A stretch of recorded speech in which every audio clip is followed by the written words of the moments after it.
नमस्कार, मैं हूं आपके साथ कविता राणा। जुलाई को पड़ने वाला चंद्र ग्रहण भले ही भारत में ना दिखाई देगा, लेकिन जो कि ये धनु राशि में पड़ रहा है और एक खगोलीय घटना होने के साथ साथ ज्योतिष में इसका खासा महत्व है। इसलिए ग्रहण का असर राशियों पर तो पड़ेगा ही, साथ ही दुनिया के अन्य देशों पर भी इसका असर देखने को मिलेगा। चंद्र ग्रहण के चलते चीन, Nepal, Pakistan, America, Britain, Germany और पोलैंड में क्या कुछ बड़ा हो सकता है? किन देशों में चंद्र ग्रहण दिखेगा और क्या इसका सूतक काल प्रभावित है या नहीं, ये जानने के लिए हमने आचार्य मयंक शर्मा जी से बातचीत की और उन्होंने चंद्र ग्रहण को लेकर क्या कुछ कहा, आप भी देखिए। दर्शकों, हम चर्चा कर रहे हैं आज 5 जुलाई को पड़ने वाले छाया ग्रहण की। जी हाँ, उपछाया ग्रहण 5 जुलाई को पड़ने जा रहा है और ये एक चंद्र ग्रहण है जो कि भारत में नहीं दिखाई देगा। एक उपछाया ग्रहण है तो उपछाया ग्रहण से ही ये पता चलता है कि इसका प्रभाव जो है ना के बराबर भारत में पड़ने वाला है और ये ग्रहण भारत में नहीं दिखाई देगा। इस ग्रहण का समय अगर बताएं तो सुबह 8:37 से लेके और सुबह 11:22 तक ये चंद्र ग्रहण पड़ने वाला है। और ये चंद्र ग्रहण भारत में तो किसी तरह से नहीं दिखाई देगा, ना ही भारत में कोई इसका सूतक काल होगा, ना ही इसमें कोई परहेज करने की ज़रूरत है, ना ही किसी तरह की कोई सावधानियाँ कुछ करने की ज़रूरत है। लेकिन क्योंकि ये ग्रहण धनु राशि में पड़ रहा है, उत्तराषाढ़ा नक्षत्र में पड़ रहा है, तो अगर एक खगोलीय घटना भी है और एक ग्रहण भी है तो कहीं ना कहीं हमारे ऊपर तो ये प्रभाव इसका निश्चित रूप से पड़ेगा। देश दुनिया पर इस ग्रहण का असर रहेगा। कई कंट्रीज़ में ये ग्रहण दिखाई देगा, जैसे मिडिल ईस्ट में रहेगा ये ग्रहण।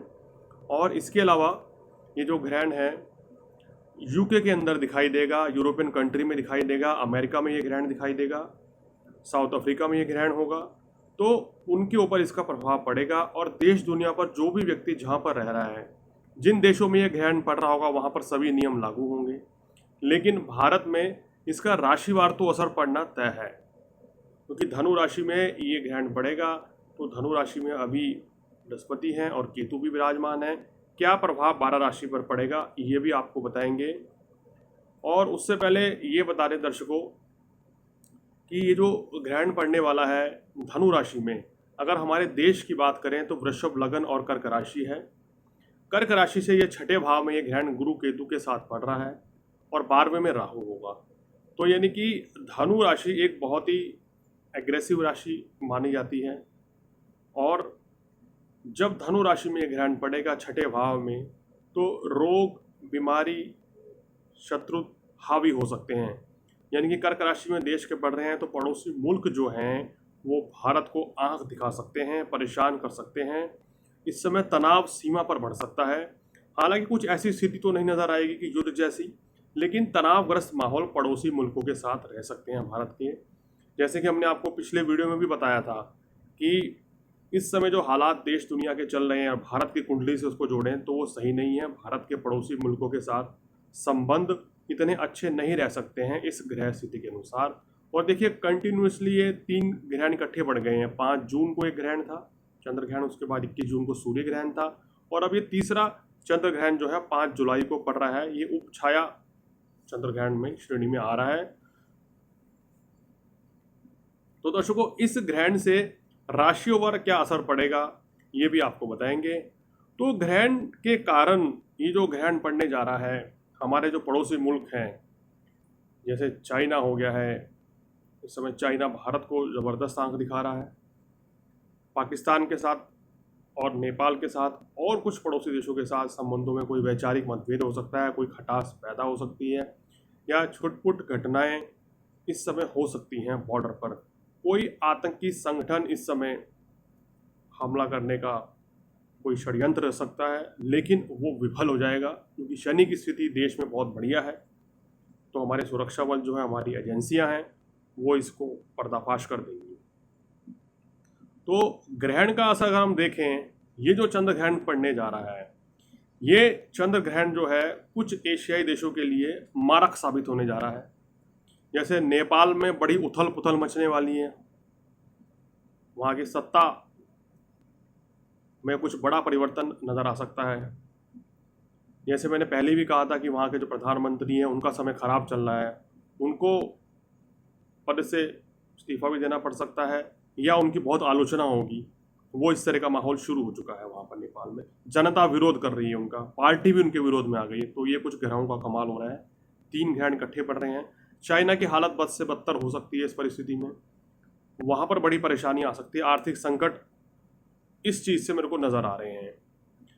अगर बात करें पाकिस्तान की, तो वहाँ भुखमरी और वायरस वहाँ तेज़ी से आगे और फैलेगा, वहाँ पर कोई बड़ा हमला हो सकता है, आतंकी हमला। अमेरिका में इस समय जो ग्रहण की जो स्थिति बढ़ रही है, अमेरिका के लिए हालांकि ये जो ग्रहण है इतना नुकसानदेह नहीं रहेगा, उनको कुछ ना कुछ फ़ायदा होगा, वहाँ हालात में सुधार होंगे, लेकिन आपसी कलह वहाँ पर रह सकता है। कोई छुटपुट घटनाएं अमेरिका के अंदर भी हो सकती हैं। और दूसरी बड़ी बात है कि जो यूरोपियन कंट्रीज़ हैं, यूरोपियन कंट्रीज़ के लिए ये समय बहुत अच्छा नहीं कहा जाता। वहाँ ये कोरोना जैसी बीमारी बड़ा रूप ले सकती है इस ग्रहण के कारण, और गुरु केतु की युति के कारण यूरोपियन कंट्री को, खासकर ब्रिटेन को, जर्मनी को, पोलैंड को, वहाँ बड़ी समस्याओं का सामना करना पड़ सकता है। तो दर्शकों, ये ग्रहण के बारे में बताया कि कौन सी राशि पर है और क्या प्रभाव इसका पड़ सकता है। अब सिलसिलेवार राशिवार बता दें कि आपके लिए ग्रहण कैसा रहेगा, शॉर्ट में फटाफट से आपको बताते चलेंगे। और मेष राशि वालों के लिए ग्रहण लाभकारी रहेगा, पिता का पूर्ण सहयोग मिलेगा, सभी कार्य आपके पूर्ण होते हुए नजर आ रहे हैं, किसी तरह की कोई परेशानी मेष राशि वालों को नहीं रहेगी। धर्म कर्म में आपकी रुचि बरकरार रहेगी। वृषभ राशि वालों को अपनी सेहत का ख्याल रखना चाहिए, मानसिक तनाव रह सकता है, घर परिवार में संबंधों में कटुता आ सकती है, धन हानि भी हो सकती है, धन निवेश इस समय आपको बचना चाहिए, किसी को पैसा उधार ना दें। मिथुन राशि वालों के वैवाहिक जीवन में खुशियां आने वाली हैं, काम कारोबार की स्थिति अच्छी रहेगी, धन लाभ होगा, घर परिवार के सदस्यों का पूर्ण सहयोग मिलेगा। इस ग्रहण के कारण आपकी नौकरी में बड़ा परिवर्तन हो सकता है, जो कि सकारात्मक परिवर्तन रहेगा, आपको लाभ होगा। कर्क राशि वालों के लिए बहुत सचेत होने की जरूरत है इस समय। 6ठे भाव में ये योग है, बीमारी, लीवर संबंधी रोग, गैस्ट्रिक प्रॉब्लम, पाइल्स जैसी समस्या वो इस समय इनके ऊपर हावी रह सकती है। आंतों में इन्फेक्शन, इस तरह की समस्याओं से पीड़ित रहेंगे। खर्च अधिक रहेगा, मानसिक तनाव रह सकता है। यात्रा ज़्यादा ना करें तो बेहतर होगा आने वाले कुछ दिनों में। और इस समय भगवान शिव की आराधना करने से कष्टों से मुक्ति मिलेगी।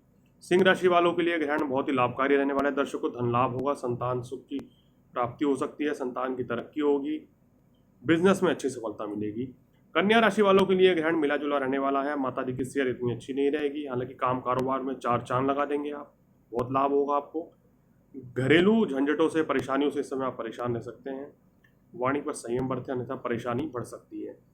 बढ़ते हैं तुला राशि की, और तुला राशि वालों के लिए पराक्रम में वृद्धि होती भी नजर आ रही है, मित्रों का पूर्ण सहयोग मिलेगा, भाग्य में भी आपका साथ बना रहेगा, धर्म कर्म में रुचि बरकरार रहेगी तुला राशि वालों। और इस समय आपको ये सलाह देना चाहेंगे कि किसी नौकरी व्यवसाय में इस समय परिवर्तन से बचना चाहिए, कम से कम पूरे 1 महीने। वृश्चिक राशि वालों के लिए ये धन हानि का संकेत देता हुआ नजर आ रहा है। व्यर्थ के वाद विवाद से बचें, जीवन साथी की सेहत का इस समय ख्याल रखें, किसी भी बड़े परिवर्तन से बचना आपके लिए बेहतर होगा वृश्चिक राशि वालों। धनु राशि वालों के लिए ग्रहण बहुत अच्छा रहेगा, लेकिन थोड़ा सा मानसिक तनाव इस समय रह सकता है। उसके अलावा किसी तरह की कोई बड़ी समस्या धनु राशि वालों को नहीं रहेगी।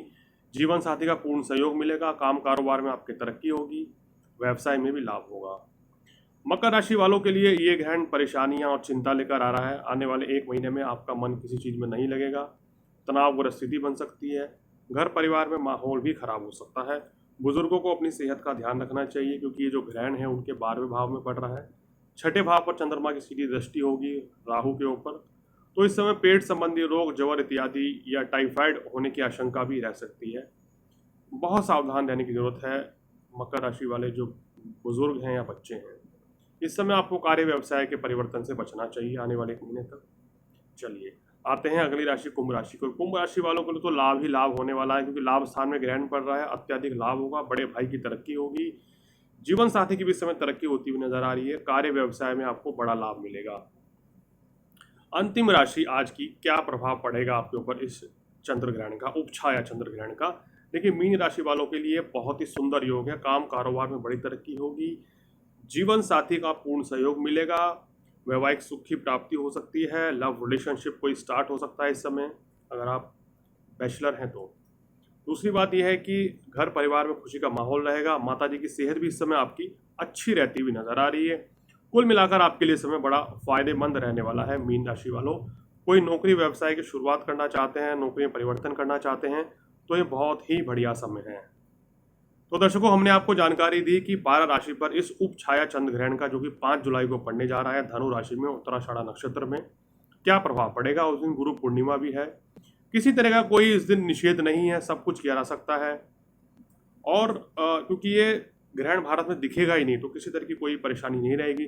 सभी राशि वालों को एक सलाह मेरी ये है कि इस समय तनाव आपके ऊपर रह सकता है आने वाले 2 दिन तक।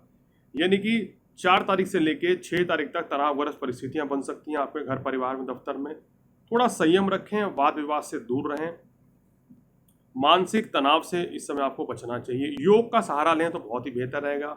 भगवान शिव की आराधना करें, भोलेनाथ का जप करें, ओम नमः शिवाय का जप करें, या ओम सोम सोमाय नमः का जप कर सकते हैं, शिव चालीसा पढ़ सकते हैं, और शिवलिंग पर आप कच्चा दूध बेलपत्र चढ़ाएंगे तो आपको विशेष लाभ मिलेगा। सभी तरह के कष्टों से आपको मुक्ति मिलेगी। तो दर्शकों, हमने आपको बताया 5 जुलाई को पड़ने वाले चंद्र ग्रहण का देश दुनिया पर क्या असर रहेगा और 12 राशियों पर प्रभाव कैसा रहेगा। अगर आप भी अपने बारे में कुछ जानना चाहते हैं तो नीचे दिए गए नंबर पर अपॉइंटमेंट लेकर हमसे बात कर सकते हैं। तब तक मुझे दीजिए इजाज़त। नमस्कार।